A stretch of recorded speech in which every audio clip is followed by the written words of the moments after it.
नमस्कार। व्यक्ति विषय र विशेषको आजको श्रृङ्खलामा यहाँहरूलाई हार्दिक स्वागत छ। आदरणीय दर्शकवृन्द, हामी आज पनि महाकुम्भको चर्चा गर्छौँ र त्यो महाकुम्भको चर्चा सँगसँगै दक्षिणको कूटनीतिको पनि हामी केही चर्चा गर्ने जमर्को गर्नेछौँ। किनभने महाकुम्भसँग दक्षिणको कूटनीति जोडिएको छ र दक्षिणको कूटनीति हाम्रो नेपालको राजनीतिसँग प्रत्यक्ष गाँसिएको छ। त्यसैले पनि महाकुम्भ एउटा धार्मिक पर्व हो, एउटा हिन्दू धर्मावलम्बीहरूको महान एउटा मेला हो र यो 12 वर्षमा हुने महाकुम्भको महिमा धार्मिक शास्त्रमा धेरै गरिए तापनि यो अहिलेको भइरहेको महाकुम्भको चर्चा र यसको महत्त्व किन पनि बढ्यो भने यो महाकुम्भले र यो महाकुम्भको आयोजक कमिटीले र कमिटीका मठाधीश कैलासानन्द गिरिजीले नेपाल नरेश ज्ञानेन्द्र शाहलाई प्रमुख अतिथिका रूपमा आमन्त्रण गरेर सम्मान गरेर र एउटा हिन्दू सम्राटका रूपमा सम्बोधन गरेर यसको महत्त्व अझ पनि बढाउनु भएको छ, बढेको छ। त्यसैले पनि यो विषय चर्चामा छ। यतिखेर आज शाही स्नानको दिन हरिद्वार गङ्गा तटमा स्नान गरेर आज महाकुम्भको स्नान गरिने कार्यक्रम छ। आज भारतीय समयअनुसार 9 बजे गङ्गा तटमा पूर्व राजा ज्ञानेन्द्र सहित त्यहाँका मठाधीशहरू र त्यहाँका धार्मिक गुरुहरूले शाही स्नान गर्ने कार्यक्रम छ र सम्भवतः भारतका प्रधानमन्त्री नरेन्द्र मोदी पनि शाही स्नानमा उपस्थित हुनुहुनेछ। हामीले पाएको जानकारी यही हो र यो कुम्भ मेलासँग दक्षिणको कूटनीति जोडिएको सन्दर्भमा आज हामी करिब 20 वर्षदेखि निरन्तर पत्रकारिता गर्दै आउनुभएका र भारत नेपाल सम्बन्धमा दखल राख्ने र परराष्ट्र मामिला, रक्षा र धर्मको विशेष बिटमा काम गर्दै आउनुभएका परशुराम काफ्ले, जो अहिले नयाँ पत्रिकासँग सम्बद्ध हुनुहुन्छ, आबद्ध हुनुहुन्छ र यो उहाँको 20 वर्षीय पत्रकारिताको करिब निरन्तरतालाई हामीले व्याख्याका रूपमा र विश्लेषकका रूपमा भन्दा पनि एउटा अनुभवी पत्रकारका रूपमा यहाँ बोलाएका छौँ, निम्त्याएका छौँ। आउनुहोस् उहाँलाई स्वागत गरौँ। परशुरामजी, स्वागत छ। धन्यवाद।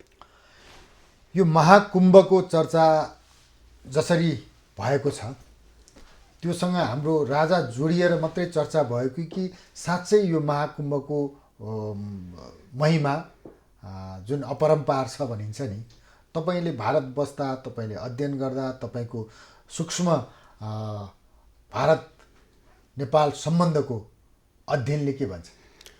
वास्तवमा महाकुम्भ मेलाको आफ्नो महत्त्व छ। अब यसको धार्मिक गुरुहरूले तपाईँकै कार्यक्रममा र तपाईँसँगै यसको बारेमा लामो व्याख्या विश्लेषण गरिसक्नु भएको छ। यो खास गरेर समुद्र मन्थनबाट निस्किएको अमृतसँग जोडिएको यसको कथा छ, यसको किम्वदन्ती छ र यसको एउटा इतिहास छ। अहिले यसको बढी चर्चा नेपालमा चाहिँ किन भयो भने हाम्रा पूर्व राजा ज्ञानेन्द्र शाहलाई त्यहाँको आयोजक समितिले निमन्त्रणा गर्यो र नेपाल नरेशको हैसियतमा उहाँलाई निमन्त्रणा गरेर उहाँ चाहिँ 26 चैतमा जानुभयो र हिजो उहाँ हरिद्वार पुग्नुभयो। त्यस हिसाबले चाहिँ अलिकति चर्चा हाम्रो सन्दर्भमा चाहिँ बढी चर्चा भएको हो। तर त्यो महाकुम्भ मेलाको आफ्नै विशेषता हाम्रो हिन्दू धर्मावलम्बीहरूको बिचमा चाहिँ सधैँभरि रहँदै आएको छ र यसपटक पनि त्यही ढङ्गले रहेको छ। हजुर हजुर। तर त्यो के अरे ज्ञानेन्द्र शाहसँग जोडिएको अथवा नेपाल नरेश भनेर सम्बोधन गरेको अथवा हिन्दू सम्राट भनेर जुन सम्बोधन गरिएको छ नि, हिन्दू सम्राटको अर्थ अथवा हिन्दू सम्राटको पदावधि उपाधि त व्यापक छ नि, होइन र? हजुर, यसमा हामीले अलिकति पृष्ठभूमिमा जानुपर्ने हुन्छ। 2060 साल पुस 9 गते जस्तो लाग्छ मलाई, विश्व हिन्दू महासङ्घले राजा ज्ञानेन्द्रलाई, त्यो बेलामा राजा बहालमै हुनुहुन्थ्यो, उहाँलाई चाहिँ हिन्दू सम्राट, विश्व हिन्दू सम्राटको एउटा उपाधि प्रदान गरेको थियो एउटा भव्य समारोहको बिचमा। त्यसको विषयमा चर्चा, परिचर्चा, आलोचना र विरोधाभास सबै भएको थियो र विश्व हिन्दू सम्राटको रूपमा विश्व हिन्दू महासङ्घले दिएको त्यो उपाधिलाई चाहिँ भारतका विश्व हिन्दू परिषद लगायत हिन्दू धर्मको पक्षमा, सनातन धर्मको पक्षमा काम गर्दै आएका त्यहाँका सङ्गठित संस्थाहरूले त्यो विषयलाई मान्यता दिएका थिए र समर्थन गरेका थिए। त्यस हिसाबले हेर्दाखेरि पूर्व राजा ज्ञानेन्द्रलाई भारतको धार्मिक समुदायले हिन्दू सम्राटको रूपमा मान्यता दिँदै आएको छ र त्यसको निरन्तरता स्वरूप अहिले उहाँलाई चाहिँ कुम्भ मेलामा निमन्त्रणा गरेको देखिन्छ। हामीले अर्को पृष्ठभूमि पनि हेर्नुपर्ने हुन्छ। उहाँ चाहिँ 2 वर्ष पहिला उहाँ जगन्नाथपुरीको भ्रमणमा जानुभएको थियो। राजनीतिक रूपमा चाहिँ राजाको हैसियतबाट उहाँ मुक्त भइसक्नु भएपछि, उहाँले दरबार त्यागिसक्नु भएपछिको म यहाँलाई कुरा गर्दैछु। र त्यो बेलामा पनि उहाँलाई चाहिँ हिन्दू सम्राटको रूपमा, नेपाल नरेशको रूपमा चाहिँ जगन्नाथपुरीमा भव्य स्वागत गरिएको थियो र सम्मान गरिएको थियो। र अब अहिले पुनः एउटा औपचारिक रूपमै, किनभने जुन आयोजकहरू छन्, जुन मठाधीश कैलासानन्द गिरिजीले जुन उहाँलाई निमन्त्रणा गर्नुभएको छ, यो कुम्भ मेलाको आयोजक चाहिँ भारतको उत्तराखण्ड सरकार हो, यसको प्रायोजक र यसको व्यवस्थापक हैन। यसमा चाहिँ त्यहाँका प्रहरीहरू, एउटा प्रहरी अधिकारी नियुक्त भएका छन् त्यसको सुरक्षाको सम्पूर्ण जिम्माको लागि। त्यसको आयोजकको लागि चाहिँ त्यहाँका कर्मचारीको एउटा तहमा त्यहाँ कमिसनर नियुक्त भएका छन् र यसको प्रत्यक्ष अनुगमन चाहिँ उत्तराखण्डका मुख्यमन्त्री तीरथ सिंह रावतले गरिरहनु भएको छ। र यसको अब यसको रुचिको हिसाबले चाहिँ भारतका प्रधानमन्त्री नरेन्द्र मोदी स्वयंको पनि यो महाकुम्भ मेलामा विशेष अभिरुचि रहेको छ, देखिन्छ र यो एकदमै यथार्थ हो। त्यस हिसाबले अब उहाँलाई चाहिँ हिन्दू सम्राटको रूपमा बोलाइनुको चाहिँ धार्मिक भन्दा पनि अहिले अब अलिकति भनेपछि महत्त्व परशुरामजी यसरी बुझ्दा हुन्छ कि यो धर्मसँग सम्बन्धित अथवा धार्मिक मठाधीशहरूले अथवा धार्मिक सङ्घ संस्थाले मात्रै बोलाएको अथवा चाहिँ त्यो उपाधि दिएको अथवा हिन्दू सम्राट भनेको होइन। भारतको एउटा उत्तराखण्ड सरकारले यो सम्बोधन गरेको, महत्त्व दिएको भनेपछि त भारत सरकारले अथवा भारतको राजनीतिले नै त्यो सम्मान दिएको भनेर बुझ्दा हुन्छ कि हुँदैन? त्यसरी बुझ्दाखेरि अन्यथा किन हुँदैन भने यसका दुईटा पाटा छन् भनेर हामीले बुझ्नुपर्छ। एउटा राजनीतिक पाटो छ, अर्को धार्मिक पाटो छ। भारत पनि हिन्दू बाहुल्य देश हो हैन। र कस्तो देखिन्छ भने भारतमा पनि जुन राजा महाराजाहरूको विरासत अहिले पनि कायम छ, जहाँ प्रत्यक्ष रूपमा राजकाजमा राजाहरू छैनन्, तर त्यहाँका पूर्व राजाहरू, त्यहाँका राजाहरूलाई महाराज भनेर त्यहाँका कतिपय राज्यहरूले त सांस्कृतिक कार्यक्रममा राजाहरूलाई र महारानीहरूलाई चाहिँ प्रमुख अतिथि बनाएर त्यो प्रोटोकलमा चाहिँ मुख्यमन्त्रीको भन्दा माथिल्लो प्रोटोकलमा चाहिँ उहाँहरूलाई सम्मान गर्ने र खास कार्यक्रमहरूमा चाहिँ राख्ने चलन थियो। जस्तो काशी नरेश को पनि चर्चा गरिन्छ। वाराणसीमा चाहिँ राजा हुनुहुन्थ्यो, अहिले त उहाँ दिवंगत भइसक्नु भएको छ। हाम्रो प्रधानमन्त्री गिरिजाप्रसाद कोइरालाले प्रधानमन्त्रीको हैसियतमा भारत भ्रमण गर्दाखेरि उहाँ वाराणसी पनि जानुभयो र वाराणसीको विमानस्थलमा चाहिँ मुख्यमन्त्री भन्दा पनि अगाडि को त्यो हैसियतमा चाहिँ काशी नरेशले गिरिजाबाबुको चाहिँ स्वागत गर्नुभएको थियो। त्यसकारण भारतमा एउटा के प्रचलन छ भने राजा महाराजाहरूको चाहिँ एउटा सम्मान छ, त्यहाँ सम्मान गरिने चलन छ। अब यो सन्दर्भमा पनि अब हाम्रा राजा जसलाई हिन्दू सम्राटको उपाधि पहिला विश्व हिन्दू महासङ्घले प्रदान गरेको थियो र त्यो विश्व हिन्दू महासङ्घमा चाहिँ भारतका पनि मानिसहरू छन्, जस्तो योगी आदित्यनाथजी पनि आज त्यसको उपाध्यक्ष हुनुहुन्छ र त्यसप्रति भारतको धार्मिक समुदायले पनि के भन्छ सद्भाव र एउटा चासो त्यो व्यक्त गर्दै आएको छ। त्यसकारण चाहिँ दुईटै अर्थमा अब अहिले चाहिँ के भयो भन्दाखेरि भारतीय जनता पार्टी र राष्ट्रिय स्वयंसेवक सङ्घ यिनीहरू अब धर्मलाई विशेष गरेर केन्द्रबिन्दु मानेर राष्ट्रवादलाई केन्द्रबिन्दु मानेर यिनीहरूले त्यहाँ राजनीति गर्दै आएका छन् र यिनीहरू अहिले सत्तामा छन्। त्यसकारण चाहिँ र यिनीहरूको त्यो धार्मिक समुदायसँगको लगाव र धार्मिक आस्थासँगको लगाव चाहिँ अरू राजनीतिक पार्टी जस्तो भारतीय राष्ट्रिय कङ्ग्रेसको भन्दा पृथक छ। त्यस हिसाबले चाहिँ त्यहाँका साधु सन्त त्यहाँको धार्मिक समुदायले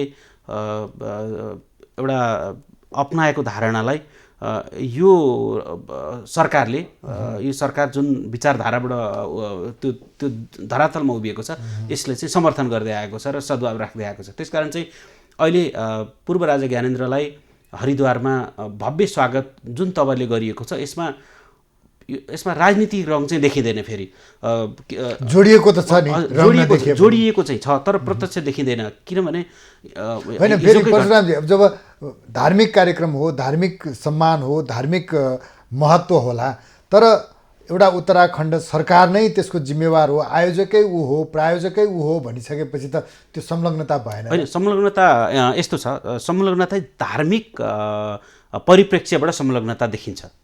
जस्तो हामीले हिजोकै घटनामा हेऱ्यौँ भने हिजो पूर्व राजा ज्ञानेन्द्रले जुन वक्तव्य दिनुभएको छ, सम्बोधन गर्नुभएको छ, त्यसमा कुनै पनि राजनीतिक रङ छैन।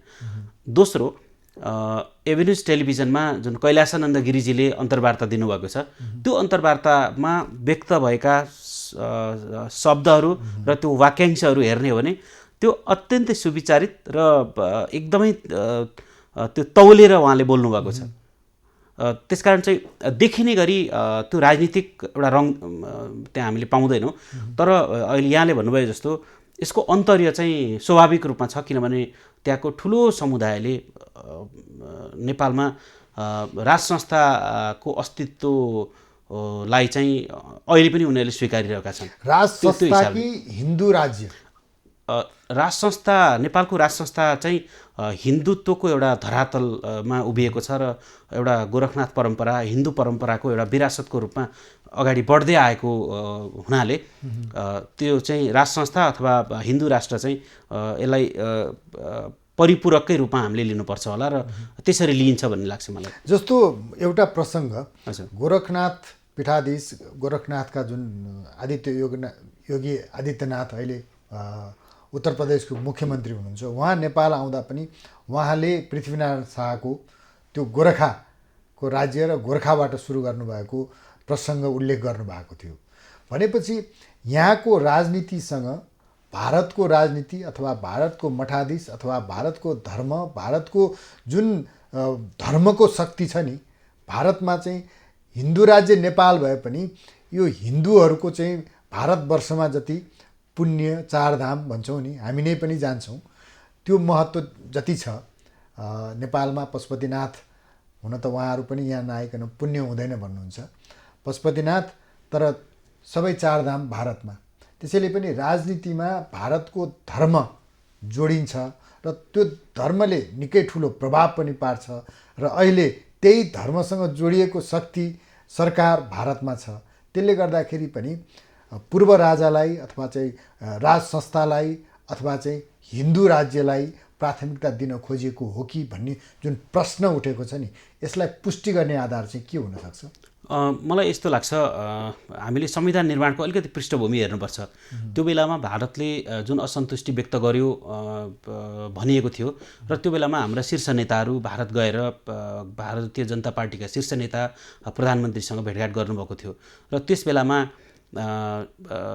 हाम्रै नेताहरूले जुन धर्मनिरपेक्षता होइन कि धार्मिक स्वतन्त्रता चाहिँ संविधानमा राख्नुपर्छ भनेर उहाँहरूले बोल्नुभएको थियो। र दोस्रो कुरा, भारतीय नेताहरूले नै त्यस बेलामा चाहिँ के भन्नुभएको थियो भने नेपालका नेताहरूले धर्मनिरपेक्षता हामी चाहिँ राख्दैनौँ भन्ने एउटा प्रतिबद्धता व्यक्त गरेर जानुभएको थियो, तर उहाँ गएर उहाँहरूले कार्यान्वयन गर्नु भएन भनेर उहाँहरूले नै भन्नुभएको थियो। जस्तो अहिले महाराष्ट्रको गभर्नर हुनुहुन्छ भगत सिंह कोश्यारी, उहाँसँग मैले इन्टरभ्यू गरेको थिएँ। उहाँ लगायतका नेताहरूले मैसँग पनि त्यो कुरा भन्नुभएको थियो र अन द रेकर्ड त्यो प्रकाशित पनि भएको छ। त्यसकारण उहाँहरूको रुचि चाहिँ पहिलेदेखि नै थियो। र अर्को कुरा के भन्दाखेरि नेपालको धर्मनिरपेक्षताको सन्दर्भमा चाहिँ उहाँहरूको केवल धार्मिक चासो मात्रै होइन, उहाँहरूको चाहिँ सुरक्षा चासो पनि हो। किनभने एउटा हाम्रो परम्परागत समाज हो, जस्तो भारत पनि एउटा परम्परावादी समाज हो, नेपाल पनि परम्परावादी समाज हो, र हाम्रो खास गरेर धर्मको त रुट एउटै हो।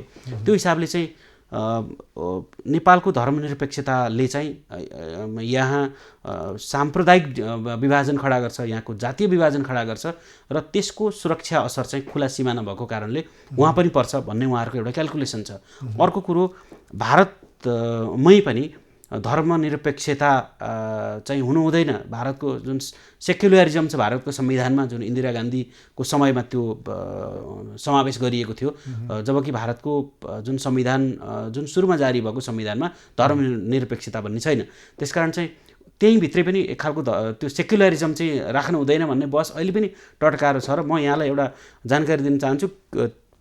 केही दिन अगाडि भारतका प्रभावशाली मन्त्री नितिन गडकरीले त्यहाँका एकजना द प्रिन्टका प्रधान सम्पादक शेखर गुप्ताजीलाई इन्टरभ्यू दिनुभएको थियो, र त्यसमा उहाँले गडकरीजीले चाहिँ यो धर्मनिरपेक्षता हाम्रो चाहिँ संविधानको मूल मर्म होइन र हाम्रो समाजको त्यो चाहना पनि होइन, त्यो हाम्रो यथार्थ पनि होइन भनेर बोल्नुभएको थियो क्या। त्यसकारण चाहिँ त्यस सन्दर्भमा हामीले हेर्नुपर्छ। अब म के भन्दछु भने, अब हिन्दू राष्ट्रको पक्षमा भारतीय जनता पार्टी अथवा त्यहाँको सरकारले त्यसरी लबिङ नै गरेको भन्ने चाहिँ होइन, तर उहाँहरूको भनाइ चाहिँ के छ भने कम्ती धर्मनिरपेक्ष नहोस् भन्ने चाहना चाहिँ त्यो पहिला पनि मुखरित हुँदै आएको थियो, र मलाई लाग्छ अहिले पनि कुनै न कुनै रूपमा। तर एउटा परशुरामजी, एउटा संसारकै एउटा उदाहरणीय मुलुक नेपाल, प्राकृतिक रूपमा र सौन्दर्यताको रूपमा पनि उत्कृष्ट, सगरमाथाको र बुद्धको देश भन्छौँ हामी। त्यो सँगसँगै संसारमा चिनिएको हिन्दू राज्य भनेर चिनिएको थियो विगतमा, र त्यो पनि एउटा नेपालीहरूको गौरवको कुरो थियो। तथापि धर्मनिरपेक्षताले त्यसलाई हटाइदियो, र धार्मिक स्वतन्त्रता अनि धर्मनिरपेक्षता भएपछि पाश्चात्य मुलुकहरूको धर्मले हाम्रो धर्मलाई थिचोमिचो गरेको, हाम्रा गरिब गुरुवा निमुखाहरूमाथि त्यो धर्मान्तरण गर्ने लोभ लालच देखाएको भन्ने जुन किसिमको समाचार बन्छ नि, त्यो समाचारकै लागि यो धर्मनिरपेक्षता यो संविधानमा राखियो अथवा चाहिँ नेपाललाई धर्मनिरपेक्ष बनाइयो भन्ने आरोप सत्य हो त? यस्तो हुन्छ। हाम्रो संविधानमा जुन धर्मनिरपेक्षताको व्याख्या छ, हामीले त्यसलाई पनि हेर्नुपर्छ। फेरि एकातिर धर्मनिरपेक्षता लेखिएको छ, अर्कोतिर चाहिँ त्यसको व्याख्या के भनिएको छ भने यो धारा कार्यान्वयनको लागि चाहिँ परम्परादेखि मानिआएको धर्म संस्कृति परम्परा रीतिरिवाजलाई चाहिँ संरक्षण गर्ने दायित्व राज्यको हुनेछ भनिएको छ त्यहाँ। यसको अर्थ के भने एकातिर हामीले धर्मनिरपेक्षता लेखेका छौँ एउटा जमातलाई खुसी पार्नको लागि, अर्कोतिर चाहिँ फेरि एउटा ठुलो एउटा हिन्दू समुदायलाई को एउटा सेन्टिमेन्टलाई सम्बोधन गरे जस्तो गरेर त्यसको अर्को व्याख्या गरिएको छ। त्यो आफैमा विरोधाभास छ। त्यसकारण चाहिँ यो पाटोलाई चाहिँ अब यसमा यहाँभित्र पनि बहस छ, नेपालभित्र पनि यहाँको हाम्रो ठुलो समुदायले बहस गरिरहेछ, र नेपाललाई नजिकबाट चासो राख्ने, नेपालप्रति सद्भाव राख्ने, नेपाललाई सुरक्षाको हिसाबले हेर्ने, हरेक हिसाबले हेर्ने भारतका विभिन्न पक्षले पनि यसलाई चाहिँ चासो र चिन्ताको रूपमा हेर्दै आएको छ। यो चिन्ता भारतले मात्रै देखाएको होइन, युरोपियन युनियनदेखि लिएर पाश्चात्य मुलुकहरूले पनि देखाए, तर धर्मको कुरासँग चीन जोडिँदैन। हजुर, त्यो किन होला? किन चीन जोडिँदैन भने चीन आफैमा एउटा कम्युनिस्ट एउटा पद्धति भएको देश हो जसले धर्मलाई मान्दैन, र चीनले चाहिँ जस्तो हामीले सुन्छौँ पढ्दै आएका छौँ, तिब्बतमा बुद्धिज्मको एउटा लेभलसम्म एउटा नरसंहार त्यहाँको चाहिँ त्यसलाई नष्ट गर्ने काम चाहिँ चाइनाले गर्यो, र चाइनिजहरूको अथवा संसारका कम्युनिस्टहरूको बेसिक फिलोसफी के हो भन्दाखेरि यो धर्म चाहिँ अफिम हो।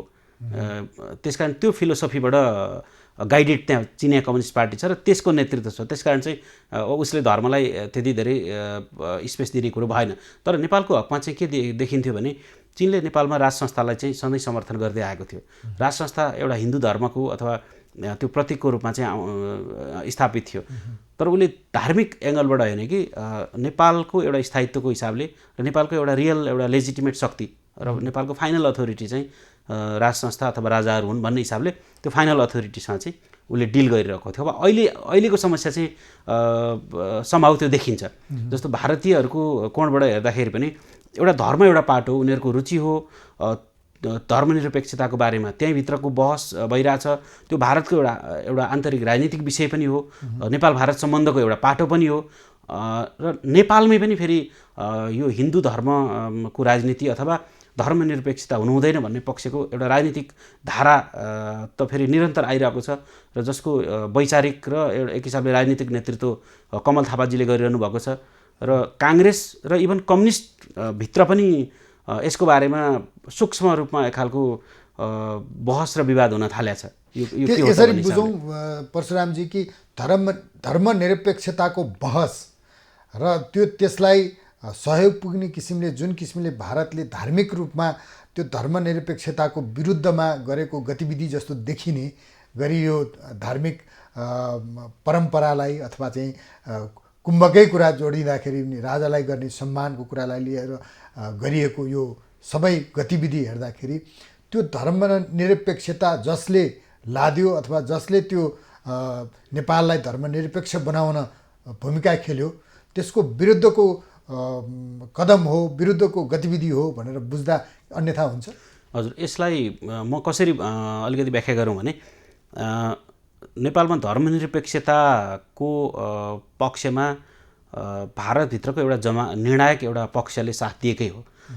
हामीले हेऱ्यौँ भने 2063 वैशाख 8 र वैशाख 11 को दुईवटा घटनालाई हेर्नुपर्छ। वैशाख 8 गते डाक्टर करण सिंह र श्याम शरण आउनुभएको थियो र डाक्टर करण सिंहले हाम्रा तत्कालीन राजा ज्ञानेन्द्रसँग नारायणी राजदरबारमा भेट गर्नुभयो। उहाँले मनमोहन सिंहको सन्देश दिनुभयो र त्यस पछाडि उहाँ फर्किनुभयो र 8 गते एउटा सन्देश आयो। त्यो सन्देशलाई यहाँको राजनीतिक पक्षले मानेनन्। किन मानेनन् भनेदेखि त्यसमा श्याम शरण पक्षले चाहिँ एउटा अर्को स्टेप चालिसकेको थियो र त्यो चाहिँ भारतको खास गरेर नीति निर्माण तहमा हावी थियो। राजनीतिक पक्ष भन्दा पनि कर्मचारी तन्त्र त्यो बेलामा हावी थियो भन्ने कुरा यथार्थ छ। र कतिपय अब अनौपचारिक र औपचारिक दुईटै हिसाबले डाक्टर करण सिंहले मसँग पनि भन्नुभएको छ, मैले उहाँसँग इन्टरभ्यू पनि गरेको थिएँ। त्यो हिसाबले एउटा त्यहाँको भारतको एउटा पक्ष जबरजस्त यसमा इन्भल्भ थियो, जसको राजनीतिक नेतृत्व चाहिँ भारतीय राष्ट्रिय काङ्ग्रेसले गर्थ्यो। तर अब पछिल्ला वर्ष जब भारतीय जनता पार्टी सरकारमा आयो, उसले चाहिँ भारतभित्र पनि त्यो पोलिसी, धर्मनिरपेक्षताको पोलिसी र खास गरी हिन्दू धर्म र सनातन एउटा सभ्यताको पक्षमा उसले निरन्तर अडान लिँदै आएको देखिन्छ। र उसले छिमेकमा पनि जस्तो नेपालकै हकमा पनि त्यो सफ्ट गर्न राख्ने र संविधान निर्माणको बेलामा त्यो यथार्थलाई सम्झाउन खोज्ने र नेपाली नेताहरूसँग एउटा निरन्तर सघन संवाद पनि भारत सरकारले अथवा भारतीय जनता पार्टीले गरेकै हो र त्यो आजपर्यन्त मलाई लाग्छ कुनै न कुनै रूपमा त्यो जारी छ। त्यसै गरी बुझौँ अब हामीले कि यो अहिलेको महाकुम्भमा राजालाई, पूर्व राजालाई गरेको सम्मान पनि त्यही उहाँहरूको चाहना अनुसारको एउटा रूप हो, एउटा पक्ष हो, एउटा समर्थन हो र यो दक्षिणको कूटनीति हो भनेर बुझ्दा हुन्छ? हामीले त्यसरी बुझ्दा अन्यथा हुँदैन। किनभने नेपालको अहिलेको जुन अवस्था छ त्यो अवस्था हामीले हेऱ्यौँ भनेदेखि 2/3 बहुमत प्राप्त सरकारको अहिले जुन एउटा अवस्था भएको छ र नेपाल एउटा फेरि राजनीतिक अस्थिरताको एउटा चरम एउटा अवस्थामा पुगेको छ र नेपालका राजनीतिक नेतृत्वले एउटा विश्वसनीयता पुष्टि गर्न सकेका छैनन्, त्यो प्रमाणित गर्न सकेका छैनन्। यो अवस्थामा चाहिँ नेपालभित्रै पनि अब के हुने हो, जस्तो एकजना राजा हुँदाखेरि त यस्तो थियो, अहिले धेरै राजाहरू भए भन्ने एउटा जनमानसमा त्यो खालको असन्तुष्टि आइरहेको छ र यहाँभित्रै पनि अब यो सिस्टमले काम गर्दैन कि के हो भन्ने खालको बहस चलिरहेको अवस्थामा एउटा छिमेकीले त्यहाँको एउटा धार्मिक अनुष्ठान मार्फत होस् अथवा विभिन्न हिसाबबाट, विभिन्न परिप्रेक्ष्यबाट चाहिँ अबका विकल्पहरूको बारेमा र नेपालको परिस्थितिलाई अब भोलि कसरी सम्हाल्न सकिन्छ भन्ने बारेमा के भन्छ छलफल बहस उनीहरूले आन्तरिक रूपमा गर्दै गरे अवस्था त्यो हुनसक्छ। त्यसरी बुझ्नुपर्छ र त्यस सन्दर्भमा चाहिँ भोलिको अब विभिन्न सम्भावनाहरूमध्येको एउटा सम्भावना चाहिँ अब फेरि कुनै न कुनै बेला अब कुनै हिसाबले त्यो रिभाइभल राज संस्थाको रिभाइभल पनि हुनसक्छ कि भन्ने अर्थमा पनि त्यहाँ लिएको हुनसक्छ। तपाईँको एउटा पत्रकार सञ्चारकर्मीको नजरबाट त्यो दृष्टिकोणबाट र तपाईँ नेपाल भारत सम्बन्धमा कलम चलाउने एउटा अनुभवी पत्रकारको रूपमा हेर्दाखेरि यो सम्भावना कतिको छ? म तत्कालै चाहिँ त्यो सम्भावना देख्दिनँ म तत्कालै चाहिँ, किनभने त्यसको एउटा पृष्ठभूमि बन्नुपर्छ। नेपाल एउटा एउटा एक खालको अस्थिरतातर्फ अगाडि बढेको छ, सबै कुराहरू छ, तर अहिलेको जुन प्रणाली छ यो प्रणाली प्रति असन्तुष्टि पनि छ, यो प्रणालीको पक्षमा मानिसहरू पनि छन्, तर यो प्रणालीको विकल्प तत्कालै खोज्ने खालको परिस्थिति नै चाहिँ निर्माण भइसकेको छैन कि जस्तो लाग्छ मलाई। तर एउटा अर्को सत्य पनि के हो भने नेपालको राजनैतिक स्थायित्वको लागि अथवा राजनीतिक परिवर्तनको लागि भारतकै प्रमुख हात हुन्छ, रहन्छ, थियो भन्ने कुरा नकार्न त सकिँदैन। त्यो कहिले पनि नकार्न सकिँदैन, किनभने 7 साल 46 साल र 62-63 सालको आन्दोलन मात्रै नभएर नेपालमा अब जुन माओवादीका नाममा जुन खालको एउटा अशान्ति र एउटा द्वन्द्व भएको थियो, त्यसको ब्याकग्राउन्ड पनि अब उतै थियो भनेर त्यो आइसकेको छ र त्यो पुष्टि पनि भइसकेको अवस्थामा नेपालको हरेक घटनाक्रममा उसको चासो, साथ, समर्थन अथवा उसको भूमिका रहँदै आएको छ। र अब पनि त्यस्तो परिस्थितिमा भारत निरपेक्ष परिवर्तन नेपालमा हुन्छ भनेर चाहिँ त्यो मलाई त्यस्तो लाग्दैन। त्यो हुनसक्छ, तर मलाई के लाग्छ भने अहिलेको जुन राजनीतिक प्रणाली छ यो त्यो हदसम्म एउटा क्र्यास भइसकेको अथवा सन्निकटमै हुन लागेको जस्तो चाहिँ त्यो अवस्था छैन, तर कालान्तरमा त्यो नहोला भन्न चाहिँ सकिँदैन। त्यसको पूर्वाभ्यास भनेर बुझ्नु पर्यो। त्यो हुनसक्छ, त्यो हुनसक्छ। म एउटा नितान्त मलाई अलिकति आफै पनि अलि कौतूहलता लागेको विषय तपाईँसँग जान्न चाहेँ। यो राजा महाराजाहरूलाई जुन पूर्व भनेर जोडिन्छ नि, त्यो जोड्नु हुँदैन भन्छन्। जस्तो ग्वालियरका महाराज, ग्वालियरकी महारानी भन्छन् होइन, भारतकै राजा महाराजालाई सम्बोधन गर्दा नि पूर्व भनिँदैन। तर हाम्रो यहाँ चाहिँ पूर्व भनियो भन्ने असन्तुष्टिहरूको आवाज पनि उठ्न थालेको छ। के हो यथार्थ, सत्य के हो? यस्तो छ, यो चाहिँ सम्बोधन कसरी गर्ने भन्ने तौर तरिका हो होइन। जस्तो यहाँ पनि कस्तो एकजना जर्नल, रिटायर्ड जर्नललाई पनि जर्सा भनिन्छ होइन, एकजना कवि आजीवन कवि हुन्छन्, पत्रकार आजीवन पत्रकार हुन्छन् होइन। अब भूपू मन्त्रीलाई पनि मन्त्री भन्ने चलन छ। अब तर राजालाई चाहिँ पूर्व राजा यहाँ भनिन्छ होइन।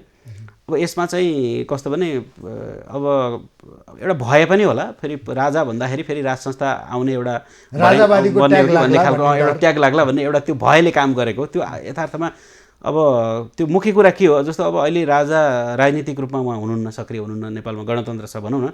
अब कसैले यसलाई स्वीकार गरे पनि, माने पनि नमाने पनि, त्यो हिसाबले अब राजा त्यो प्रत्यक्ष हुनुहुन्न, तर उहाँलाई कसरी सम्बोधन गर्ने भन्ने कुरा हो। अब भारतमा चाहिँ सबैलाई पूर्व महाराजा, पूर्व सम्राट, पूर्व महारानी भनिँदैन होइन। इभन डाक्टर करण सिंहजी, उहाँ कश्मीरको राजा युवराज हुनुहुन्थ्यो होइन, उहाँलाई अब पनि महाराज भनेर सम्बोधन गरिन्छ त्यहाँ, अहिले पनि गरिन्छ होइन। त्यहाँ त अझ राजस्थान जयपुरतिर जाने हो भने कसैलाई एकदमै सम्मान गर्नु पऱ्यो भने महाराज भनेर सम्मान गरिन्छ होइन। र हाम्रो चाहिँ त्यो भय हो, किनभने हाम्रो राज संस्था गएको धेरै भएको छैन र त्यो अझै त्यो भयले काम गरेको छ। धन्यवाद परशुरामजी। र तपाईँको अनुभव, तपाईँले आज दिनुभएको समयको लागि हामी यहाँलाई धेरै धेरै धन्यवाद दिन चाहन्छु। यो मौकाको लागि एभिन्युज टेलिभिजन, यहाँ स्वयं र आम दर्शकहरूलाई एकदम हार्दिक धन्यवाद दिन चाहन्छु र हार्दिक कृतज्ञता पनि व्यक्त गर्न चाहन्छु। आदरणीय दर्शकवृन्द, परशुराम काफ्ले पत्रकार, उहाँ नेपाल भारत सम्बन्ध र करिब 2 दशकदेखि कलम चलाउँदै आउनुभएको छ। उहाँ रक्षा, परराष्ट्र र धर्मसँग नजिक र अध्येताका रूपमा आफ्नो कलम चलाउनुहुन्छ, कलम तिखार्नुहुन्छ र त्यसैले पनि आज हामीले उहाँको अनुभवलाई यहाँहरू समक्ष पस्क्यौँ। यहाँहरूले हेरिदिनु भयो, यहाँहरूलाई पनि धेरै धेरै धन्यवाद। खबरभित्रको खबरका लागि हेर्दै रहनुहोला एभिन्युज खबर। नमस्कार।